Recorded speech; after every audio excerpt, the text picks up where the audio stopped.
Hi, everybody. I'm Jarrod Musick. Welcome back to another episode of the Entrepreneur Aligned podcast. Today, I wanted to talk about asset concentration, but where it actually doesn't matter financially. So, we've talked about this topic a couple of other times on the show, and normally it comes down to, well, I have a highly concentrated asset. It's driving most of my current wealth or my future wealth creation.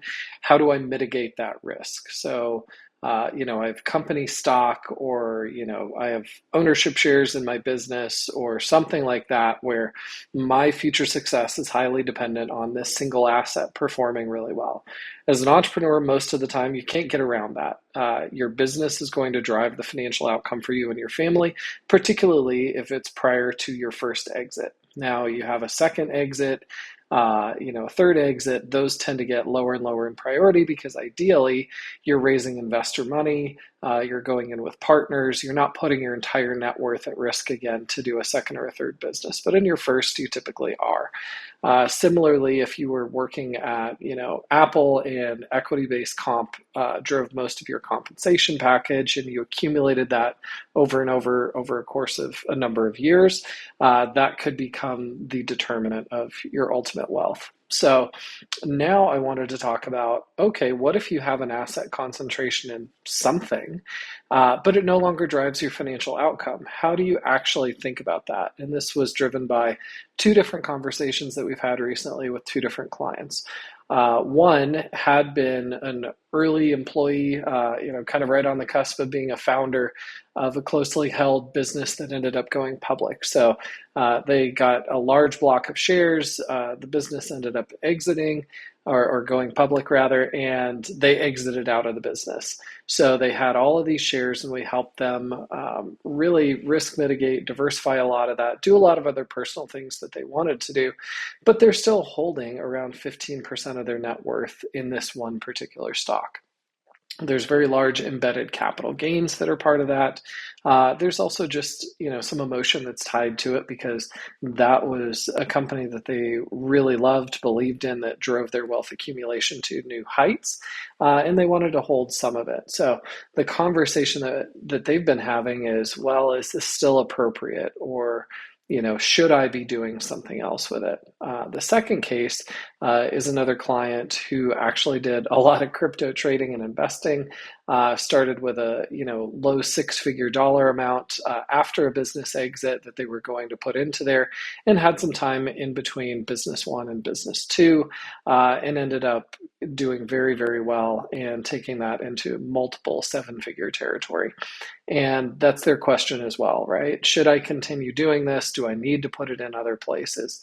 In both cases, both of these families could afford to liquidate all of those assets, give them away to charity, or have the value go to zero, and it does not impact their financial life. It doesn't impact their ability to do the things that they want to do. So the assets are different, the way in which they were generated is different, but I thought this was a good question because it does happen fairly frequently where we end up with winners on the investment side, or we provide consulting services to another founder who's going in early on a business, and we get some founder shares as a part of that, whatever it is. But we do have these over concentrations from a traditional investing perspective. My answer in both cases, when they're asking, should I be doing this, is the same, which is, what do you want to do? Because when you've gotten to this point, you've arrived at the place of you've earned the right to not decide. So if it just emotionally does not feel like the right time to sell those assets, or that you're not ready, you don't have to. It's not a requirement. Again, they can go to zero and it doesn't impact you and your family. So that's the first question. What do you want to do? Because you don't have to sell it. And really unpacking, okay, well, let's start playing some, thought process games with this. If that, let's call it $2 million in each case, just to give it a round number. If that $2 million turns into $1 million over whatever kind of time period, 35 years, something like that, how do you feel? Are you upset by that? Does it make you feel regret that you didn't do something else with it?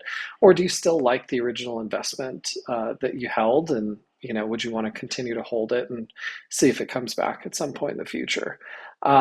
If it goes to zero again, how are you going to feel? Or back down to whatever your cost basis is usually a better point than zero, right? So if your 2 million turns back into $100,000, how do you feel about that? Is that okay with you? Are you getting enough emotional return, mental return, whatever it is, to that investment that you're holding in this concentrated position where it's okay if it ends up going down? If either of those responses is no, I'd feel terrible.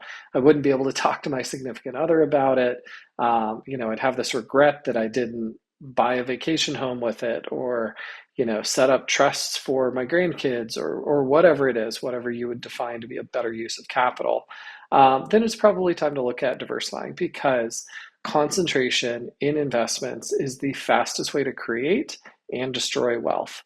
That knife definitely cuts both ways. So something to keep in mind is that despite the fact that it's gone really well and that it may continue to go really, really well in the future, it could go the other way, regardless of what the investment is. So really thinking through sort of those worst case scenarios. Now, the other side, again, because this is money that you don't really need, it's all upside, is thinking about what's my minimization of maximum regret, right? So let's say I hold shares of this company, they're worth 2 million, and 10 years from now, they'd be worth $50 million, and I sold it too. How would I feel, right? Would I feel like I didn't honor my commitment, or that I didn't give myself the opportunity to have that outsized wealth creation event where I could do a number of other things, family-wise, philanthropic-wise, reinvesting in new businesses, whatever it is, whatever moves the needle for you emotionally. If there's that chance for really big upside, are you going to kick yourself if you didn't get that? And I think that's the case with a lot of entrepreneurs. We have a lot of great opportunities. We have a lot of things which will work. And so it's really, tragedy of the riches, right? You just have too many good things to be able to allocate capital to. And you're always wondering, am I going to be missing out on that next big thing? So thinking through that as well. If that, in this case, if that $2 million turns back into $50 million in 5 years, how are you going to feel if you've sold it today? So notice I'm not running these through, financial modeling calculators. We've ideally done all that at the beginning to say you can wipe this value to zero and it doesn't matter, because you have adequate cash reserves, you have good legal structures, insurances in place. You've done all the modeling around the rest of your investments and you're disciplined with them. They're going to do their job right. This is assuming you've covered all those other bases and you truly are fine to not have that asset anymore.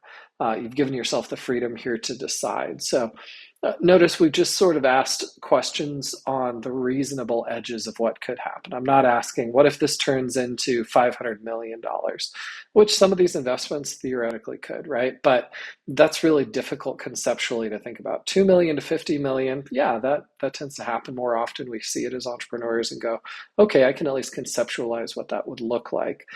2 million back to 100,000 or to zero, you can conceptualize what that looks like, right? So as you're going through your own thought process, these are the questions you want to be asking: is how am I going to feel if these sort of reasonable edge cases actually arrive? So now that you've done that, now that you've decided, okay, let's say that you're more like me, and I would more regret missing out on the upside to 50 million than I would having an investment that I don't need be cut in half or go to zero, right? So that's the regret that I would carry with me and I would feel, because $50 million would be a game changer to do some other very unique and different things with. So I would want to either A, maintain the whole position, or B, I might want to trim it, right? I might want to say, hey, I never thought this would get to 2 million.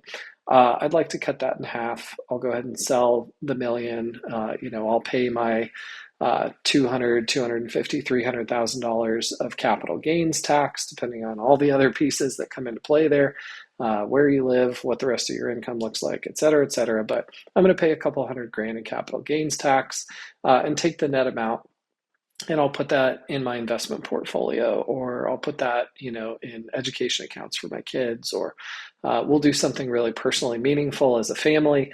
And that other $1 million, it could still turn into 25, right? Like that's still the realm of possibility, or it could turn into zero.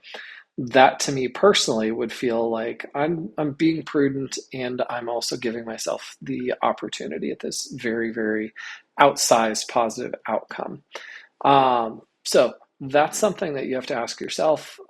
Have the conversation with your advisor, with your CPA. Have it with us if you don't work with any of those folks already.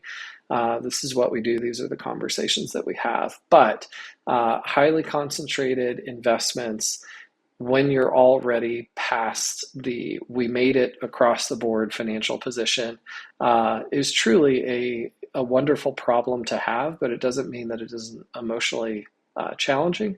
It doesn't mean that it isn't burdensome. And you really do want to think through the scenarios and the outcomes and ask the proper questions so that you can allocate yourself appropriately and feel really good whatever the future is going to bring. So, hope this was helpful. Just thinking through entrepreneurism, entrepreneur wealth, all of those goodies. If you have questions, feel free to reach out to me. If you have ideas for future podcast topics, don't hesitate to reach out. I spend my day working with a team that works with highly financially successful, closely held business owners and entrepreneurs. So we get a lot of this stuff, and we probably have the answer there that you're looking for. So thanks for giving me some of your time, and I'll be back with you with another episode soon.